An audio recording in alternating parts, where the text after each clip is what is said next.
signal lost, and her identical twin sister, Amain, were raised in a small town on the outskirts of the city, and all the residents followed a specific religious sect. She was expected to obey all of the rules in the name of God, or else she would face punishment which ranged from scoldings to electrocution to waterboarding. Despite the many lifelong injuries and trauma that the children of the sect experienced, all of it was behind closed doors and was covered up and never talked about. Amain was a child who perfectly followed each rule and impressed all the adults around her. However, she was unable to act as a role model for her younger sister. However, her sister was unable to live up to the expectations of those around her, often breaking many rules. And so, she was punished regularly.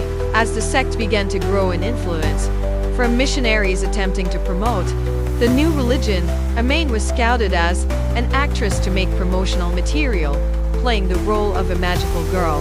As she was filming, she noticed a cat had gotten injured after getting crushed by a stage light. She remembered her dear doctrine and prayed for the cat's health, then left it alone. Her sister noticed the cat and took it in and tended to its wounds, violating one of the sacred rules. A neighbor noticed the girl tend to the wounds of the cat and mistakenly thought it was Amain. Amain was reported to her mother and waterboarded as punishment, and her cat killed. Although the punishment was overexerted, and Amain died as a result. Her sister found this behavior to be unforgivable. Even Amain, who followed all the rules perfectly, was killed for one act of defiance.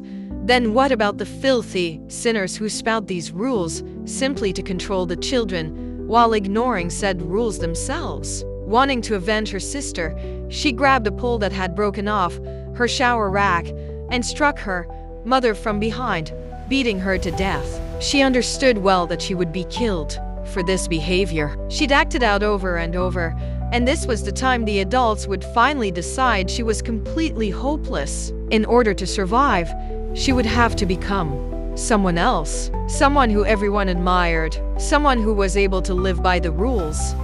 She became Momo Samain.